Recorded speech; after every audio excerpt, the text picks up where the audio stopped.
Hello friend, સ્વાગત છે તમારું મારા કિચનમાં. આજે હું તમારી સાથે શેર કરીશ ગુજરાતની ફેમસ એવી રાજકોટની ચટણી.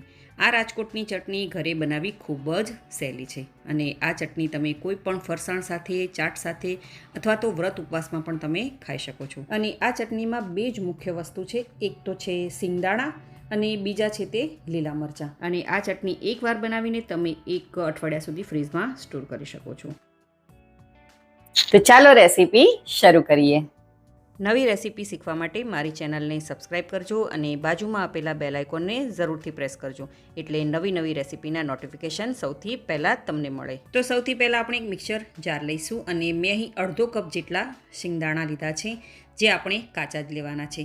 અહીં તમારે મીઠાવાળા સિંગદાણાનો ઉપયોગ નથી કરવાનો, તો એ વાતનું ખાસ ધ્યાન રાખવાનું. અને સિંગદાણા છે તે સરસ એવા સાફ હોવા જોઈએ.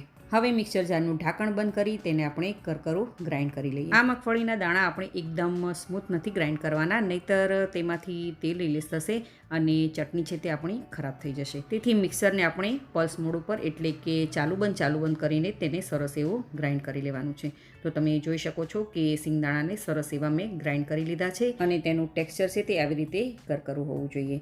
હવે આ ગ્રાઇન્ડ કરેલા સિંગદાણાને આપણે બીજા બાઉલમાં ટ્રાન્સફર કરી લઈશું અને ફરીથી તે જ મિક્સર જારમાં આપણે 1 કપ જેટલા લીલા મરચાં એડ કરીશું, જેને મેં આવી રીતે મોટા મોટા ટુકડા કરી લીધા છે.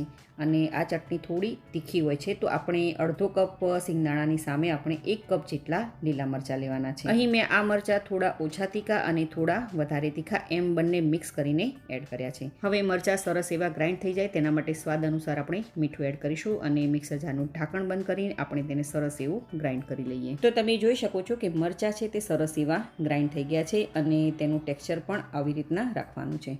હવે આ ગ્રાઇન્ડ કરેલા મરચાંની સાથે આપણે જે મગફળીના દાણા ગ્રાઇન્ડ કરીને રાખ્યા હતા તેને આપણે એડ કરી દઈએ. હવે તેમાં આપણે એડ કરીશું 1/4 ટીસ્પૂન જેટલો હળદર પાવડર, 1 ચપટી હિંગ, 1/4 ટીસ્પૂન જેટલો લીંબુનો રસ એડ કરીશું.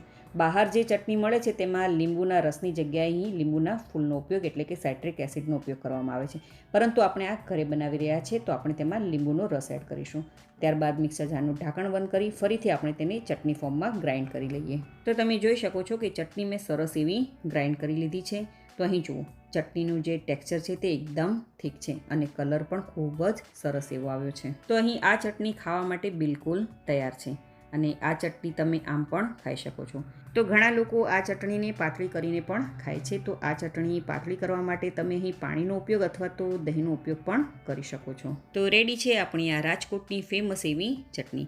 આ ચટણીને તમે અઠવાડિયા સુધી ફ્રીજમાં સ્ટોર કરી શકો છો. તો તમે આ રેસીપીને જરૂરથી ટ્રાય કરજો. જો તમને મારી આજની આ રેસીપી ગમી હોય તો વિડીયોને લાઇક કરજો અને વધારેમાં વધારે શેર કરજો અને મારી ચેનલને જરૂરથી સબસ્ક્રાઈબ કરજો. તો ફરી મળીએ એક નવી રેસીપી સાથે.